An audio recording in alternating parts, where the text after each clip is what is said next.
Welcome to the Leo. దేశంలోనే అతి పెద్ద లిక్కర్ స్కామ్ అయినటువంటి ఏపీ లిక్కర్ స్కామ్ లో తీగలాగితే డొంక గదిలినట్టుగా ఇప్పుడు అనేక అంశాలు బయటకు వస్తున్నాయి. తాజాగా రాజు కసిరెడ్డి ఈ లిక్కర్ స్కామ్ మొత్తానికి కర్త కర్మ క్రియ పేర్కొంటున్నటువంటి రాజు కసిరెడ్డికి నిన్న సుప్రీంకోర్టు బెయిల్ ఇచ్చేందుకు కూడా నిరాకరించింది. అవసరమైతే రద్దు చేసిన వాళ్ళ బెయిల్ ఇచ్చిన వాళ్ళవి కూడా రద్దు చేస్తాం తప్ప రాజు కసిరెడ్డికి బెయిల్ ఇవ్వలేమో.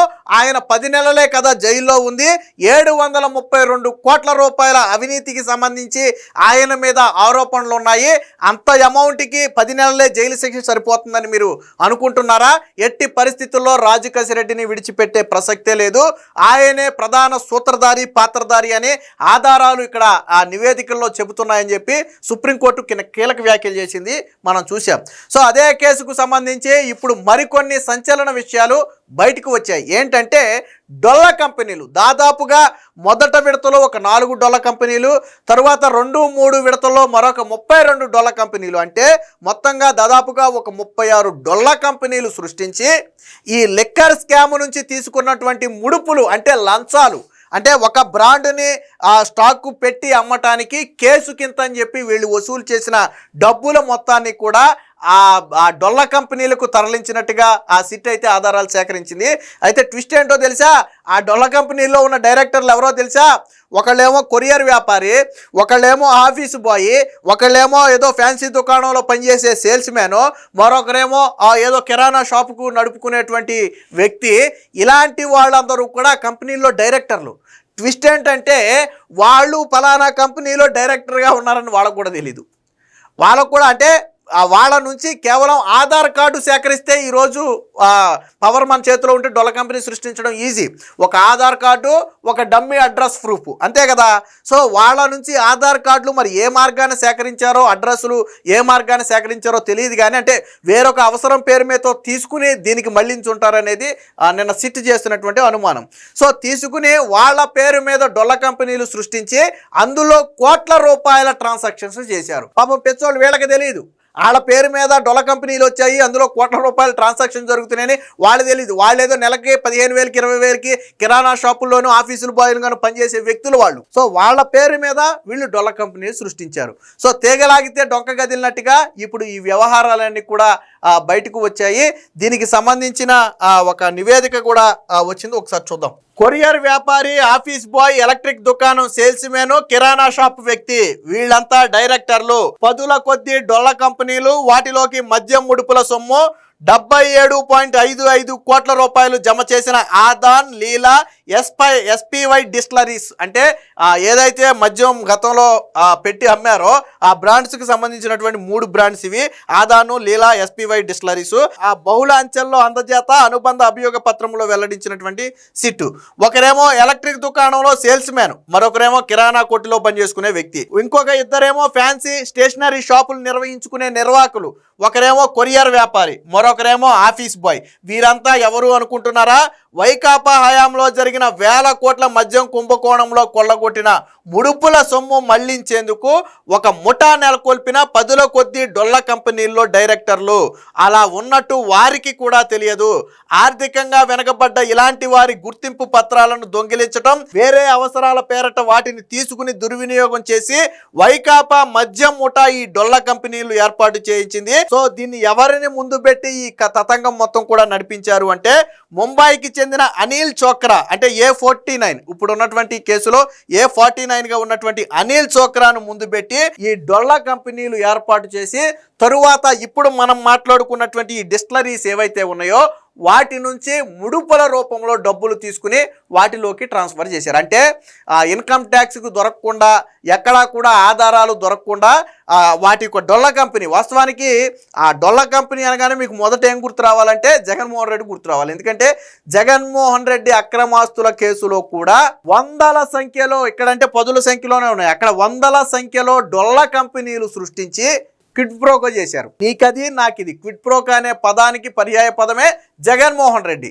ఆ సమయంలో అంత పకడ్బందీగా క్విడ్ ప్రోకో చేసిన ఏకైక వ్యక్తి ఎవరంటే జగన్మోహన్ రెడ్డి. అప్పుడు విచారణ చేస్తున్నటువంటి సిబిఐ సిట్టు కూడా ఆశ్చర్యపోయినాయి ఆ క్విడ్ ప్రోకో దెబ్బ చూసి. ఆ స్థాయిలో డొల్ల కంపెనీలు సృష్టించి ముడుపులు ట్రాన్స్ఫర్ చేశారు. సరే, అవన్నీ సిట్టు బయట పెట్టింది అనుకోండి, సిబిఐ బయట పెట్టింది అనుకోండి. ఇప్పుడు అదే తరహాలో ఇక్కడ కూడా జరిగింది. గతంలో రాజశేఖర్ రెడ్డి నుంచి లబ్ధి పొందడం, ఫలితంగా జగన్మోహన్ రెడ్డి డొల్ల కంపెనీల్లో పెట్టుబడి పెట్టడం, ఇది గతంలో జరిగింది. సో ఇక్కడ కూడా ఏంటి, వాళ్ళ డిస్టిలరీ బాటిల్స్ని మద్యం షాపులో పెట్టడం, ఫలితంగా ఈ డొల్ల కంపెనీలోకి డబ్బులు కమిషన్లు వేయటం. అంటే అమౌంట్ విషయం మారింది అంతే తప్ప, అదేమో 43,000 కోట్లు అక్రమాస్తుల కేసు అది. సో ఇదేమో 2,500 నుంచి 3,000 కోట్ల రూపాయల సంబంధించినటువంటి వ్యవహారం ఇది. అంటే అమౌంట్ మారింది తప్ప ప్లాన్ అంతా ఒకటే. అదే డొల్ల కంపెనీలు, మళ్ళీ అదే దందా, అదే వ్యవహారం. సో దీనికి సంబంధించిన మరొక వార్త కూడా చూద్దాం. తొలి అంచెలో 4, 2, 3 అంచెల్లో 32 డొల్ల కంపెనీల ద్వారా మొత్తంగా 77.5 కోట్లు సొత్తు మళ్లించింది.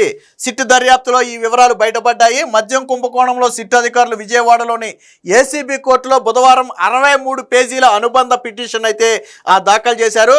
సో మద్యం ముడుపుల సొత్తు మనీ ట్రయల్ ఈ అభియోగ పత్రంలో వివరించారు. సో మనీ ట్రయల్ జరిగింది అంటే ఆ కేసు మరింత బలపడిందని అర్థం. సో మద్యం ముఠా లంచాలు చెల్లించేందుకు ఆదాన్ డిస్టిలరీ, అంటే ఇది A5గా ఉంది, లీలా డిస్టిలరీస్ A26గా ఉంది, SPY ఆగ్రోస్ ఇండస్ట్రీస్ ముంబైకి చెందిన 4 డొల్ల కంపెనీల ఖాతాల్లో మొత్తంగా 77.5 కోట్లు మళ్లించాయి. తొలుత ఓల్విన్ మల్టీ వెంచర్స్, అలాగే క్రిపాటి ఎంటర్ప్రైజెస్, అలాగే విశాల్ ఎంటర్ప్రైజెస్ ఖాతాల్లోకి డబ్బులు జమ చేశాయి.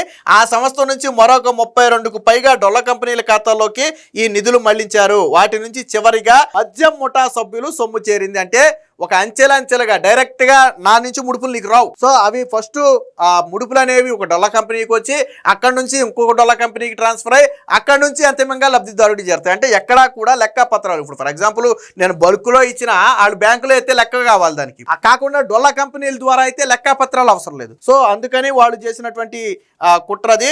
సో ఆదాన్ డిస్టిలరీస్ నుంచి 18.20 కోట్లు, లీలా డిస్టిలరీస్ నుంచి 20.28 కోట్లు, SPY ఆగ్రోస్ ఇండస్ట్రీస్ నుంచి 39 కోట్లు, ఓల్విన్, క్రిపాటి, విశాల్ ఎంటర్ప్రైజెస్ వంటి డొల్ల కంపెనీల ఖాతాల్లోకి జమ చేశాయి. ఓల్విన్ నుంచి 14 కంపెనీల్లోకి 31 కోట్లు, క్రిపాటి నుంచి 22 కంపెనీల్లోకి 31 కోట్లు, అలాగే విశాల్ నుంచి 4 కంపెనీల్లోకి 4 కోట్లు ఇలా పరిశీలించారు. ఆయా కంపెనీలు పేర్కొన్న చిరునామాలు పరిశీలించగా అసలు అక్కడ అలాంటి కంపెనీయే లేవని తేలింది.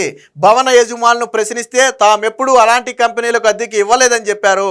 వైట్ను బ్లాక్లోకి మార్చి సంబంధిత వ్యక్తులకు అందజేసేందుకు అనిల్ చోక్రానే ఈ డొల్ల కంపెనీలు ఏర్పాటు చేసినట్లుగా వెల్లడైంది. బహుళ అంచుల్లో నిధులు రూటింగ్ చేయడంలో అనిల్ చోక్రా కీలక పాత్ర పోషించారు. లంచాల సొమ్ము రూటింగు, మనీ లాండరింగ్కు కీలకమైనటువంటి పాత్ర పోషించిన వ్యక్తి ఈ A49గా ఉన్నటువంటి అనిల్ చోక్రా. ఈ వ్యక్తి ముంబైకి చెందినటువంటి వ్యక్తి. సో అక్రమ నగదు లావాదేవీల కోసం డొల్ల కంపెనీలు ముంబై పరిసర ప్రాంతాల్లో తీవ్ర ఆర్థిక ఇబ్బందుల్లో ఉన్న వారిని గుర్తించి వారికి డబ్బులిచ్చి ఆధారు, ఇతర గుర్తింపు కార్డులను అనిల్ చోక్రా సేకరించారు. వాటి ఆధారంగా డొల్ల కంపెనీలు ఏర్పాటు చేసి బ్యాంకు ఖాతాలు తెరిచారు. వీటిని అడ్డం పెట్టుకుని వైట్ను బ్లాక్లోకి, బ్లాక్ను వైట్లోకి మార్చారు. తన పేరిట ఏ కంపెనీ లేకుండా జాగ్రత్తలు తీసుకున్నారు. పోలీసులకు, దర్యాప్తు సంస్థలకు చిక్కకుండా ఉండేందుకు ఎప్పటికప్పుడు సిమ్లు మార్చేశారు. దుస్తులు కొనుగోలు పేరిట నకిలీ ఇన్వాయిస్లు, నకిలీ ఈవే బిల్లులు సృష్టించి మోసానికి పాల్పడ్డారు. దీనికోసం 10 సిమ్ కార్డులు మార్చారు. 2021-22 నుంచి 22-23 మధ్య ఆయా కంపెనీల GST ఫైలింగ్ వివరాలు పరిశీలించగా 36 డొల్ల కంపెనీలకు 20 ఇన్యాక్టివ్గా ఉన్నట్లుగా తేలింది. మద్యం కుంభకోణం కేసులో ప్రధాన నిందితుడు రాజు కసిరెడ్డి తరపున ఈ దండా మొత్తం కూడా నడిపించారు. ఇక చెవిరెడ్డి భాస్కర్ రెడ్డితో ఉన్నటువంటి సంబంధానికి సంబంధించి కూడా కొంత కీలక సమాచారం ఉంది.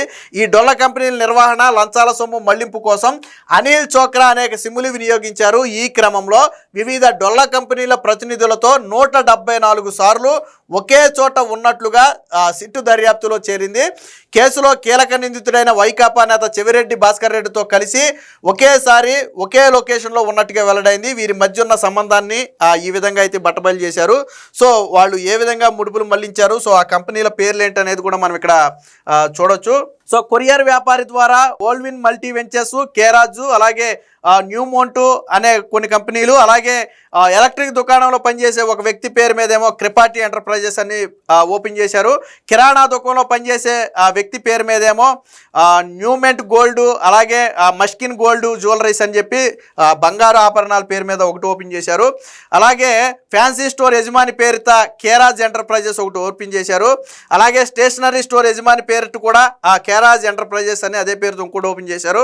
అలాగే కొరియర్ బాయ్ పేరు మీదేమో వాగ్నర్ షిప్పింగ్ ప్రైవేట్ లిమిటెడ్ అని చెప్పి ఒక డొల్ల కంపెనీని అయితే వాళ్ళు చేశారు. మొత్తంగా ఇక్కడ చూడండి, ఓల్విక్ మల్టీ వెంచర్స్ కు ఒక 31 కోట్లు, క్రెపాటీకి 31 కోట్లు, నైస్నాకి 10 కోట్లు, విశాల్ ఎంటర్ప్రైజెస్ కి 4 కోట్లు మళ్లించారు. ఆదాన్ నుంచి 18 కోట్లు చేరింది, లేలా నుంచి 20 కోట్లు చేరింది, ఎస్పీవై ఆగ్రో నుంచి 39 కోట్లు చేరింది. మొత్తంగా 77.55 కోట్లు చేరింది. అయితే వీళ్ళు ఒకే దాంట్లో వేయలా, వేరు దాంట్లో వేశారు. ఆదాను 18 కోట్లను ఒకే దాంట్లో వేయలా. ఓల్విన్ మల్టీ వెంచర్స్లో కొంత వేసింది, నైస్నా మల్టీ వెంచర్స్లో కొంత వేసింది, విశాల్లో కొంత వేసింది, లేలా కూడా అంతే. ఒక్కొక్క దాంట్లో కొద్దిగా వేసుకుంటూ మొత్తంగా 77 కోట్ల రూపాయలు అయితే వీళ్ళు డొల్ల కంపెనీలో వేశారు.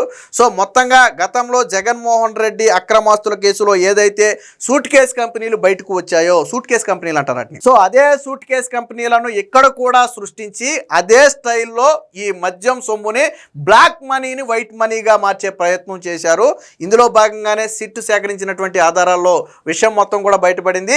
ఇందులో కీలకంగా చెవిరెడ్డి భాస్కర్ రెడ్డి పాత్ర, వీళ్ళందరూ కలిసి ఒకే చోట ఉన్నట్లు మాట్లాడుకున్నట్లు, అలాగే 10 సిమ్ కార్డులు మార్చినట్టు, ఇలా అనేక ఆధారాలను ఇప్పుడు సిట్ అయితే సేకరించింది. ఏది ఏమైనా ఇప్పుడు లభించినటువంటి ఈ కీలక సమాచారంతో ఈ లిక్కర్ స్కామ్ కేసు అనేది మరింత బలంగా ఆ వైసీపీ నేతల మేడకు ఉచ్చిగా మారింది అనటంలో ఎటువంటి సందేహం లేదు. Please subscribe to Leo news for more videos.